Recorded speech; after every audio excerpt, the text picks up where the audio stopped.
დღეს ამ დარბაზში კიდევ ერთხელ მოვისმინეთ საგარეო კომიტეტის თავმჯდომარისგან გურულების საყვარელი სადღეგრძელო მშვიდობა.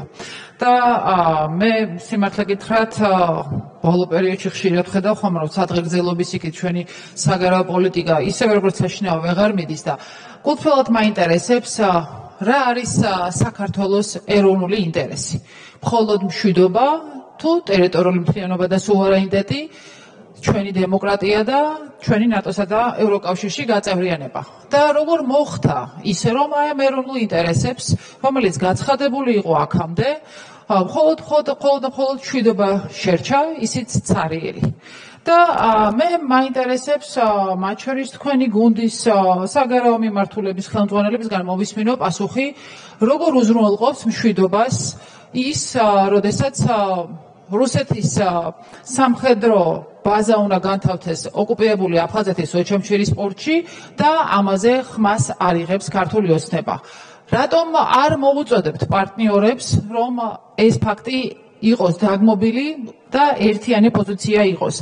რატომ ვერ გაბედა ირაკლი ბერაიამ ქართული ოცნების დელეგაციის წევრებთან, 3 წევრთან ერთად, რომ თუნდაც ოპოზიციონერი დეპუტატის წევრის მხრიდან ინიცირებულ ცვლილებებში ნატოს საპარლამენტო ასამბლეაზე დარბაზში მაინც ყოფილიყო და ეჩვენებინა, რომ ეს საქართველოს დელეგაციის მხარდაჭერაა და არა მხოლოდ ოპოზიციის. და რატომ ყოფთ ქვეყნის ტერიტორიული მთლიანობის და სუვერენიტეტის მხარდაჭერისას თქვენ პარლამენტის დამოკიდებულებას? ეს უზრუნველყოფს მშვიდობას? მე გულწრფელად მაინტერესებს და ამაზე პასუხი მე თქვენგან არ მიმიღია.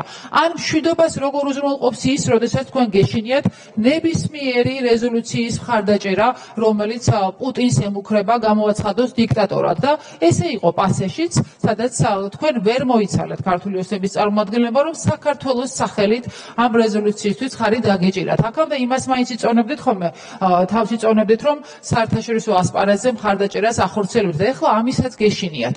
და იქნება მითხრათ, სირაკლემას პოზიცია როდის გახდა ეროვნული ინტერესი საქართველოსი და რაც უფრო დავიმალებით და არაფერს არ ვეტყვით რუსულ ოკუპაციაზე, რომელიც აგერ ჩვენ საქართველოს ტერიტორიებზე ხორციელდება და რაც უფრო არ შევიმჩნევთ იმ დაცინვას, რომელსაც ოკუპირებული რეგიონების დე-ფაქტო ლიდერები საქართველოს ხელისუფლების წინააღმდეგ ისვრიან, ეს როგორ უზრუნველყოფს მშვიდობას? აი ხა ანატოლი ბიბილოვი, მარიონეტული რეჟიმის ხელმძღვანელი, როდესაც პრემიერ ღარიბაშვილზე ამბობს, რომ მისი პრაგმატული პოლიტიკა მომწონსო და საერთოდ ალბათ ვერც ვერ დავსო საქართველოში, თორე ხელი აიღო ტერიტორიული მთლიანობის უზრუნველყოფის საკითხზეო და ეს მშვიდობას როგორ უზრუნველყოფს იქნება ამიხსნათ, როდესაც ტერიტორიული მთლიანობის და სუვერენიტეტის საკითხი თან დაკავშირებით დაგვცინიან არა თუ კრემლიდან, არამედ მათ შორის უკვე ოკუპირებული რეგიონების მარიონეტული რეჟიმებისგან. ან როგორ არის მშვიდობა, როდესაც იქამდე სალამ ქართული ოცნების და პრეზიდენტის პოზიცია რუსეთთან მიმართებაში ერთიანი იყო, ისევე როგორც იმ მძიმე ომთან, რომელიც 2008 წელს რუსეთმა საქართველოს წინააღმდეგ წამოიწყო და ეხლა, როდესაც რუსეთის ლიდერები, მათ შორის მარიონეტული რეჟიმების ლიდერები პრეზიდენტს აკრიტიკებენ, თქვენ წამოიწყეთ იმპიჩმენტის პროცესი და თქვენივე პრინციპულ არჩევანს არა დიქტატურას, თავისუფლებას ეუბნებით უარს. ხომ არ ნიშნავს ეს, რომ თქვენ დიქტატურის დამყარება ამ გამიჯვნის პროცესში გინდათ და გსურთ და ამ მოცემულობაში თქვენი ცარიელი მშვიდობა ძალიან კარგად აღწერა ლელდღუნიამ და იქნება კიდევ ერთხელ გადავიკითხოთ ბუმბერაზი კლასიკოსები, ისევე როგორც საქართველოს ისტორია და სიმართლე უთხრათ ხალხს, რომ თქვენი მშვიდობა არის კაპიტულაცია, თქვენი მშვიდობა არის სუვერენიტეტის მიტაცება რუსეთის მხრიდან და თქვენი მშვიდობა ანა წითლიძე, რომან გოცოიძე, ხათია დეკანოძე, შალვა კერესელიძე, ნიკა მაჩუტაძე.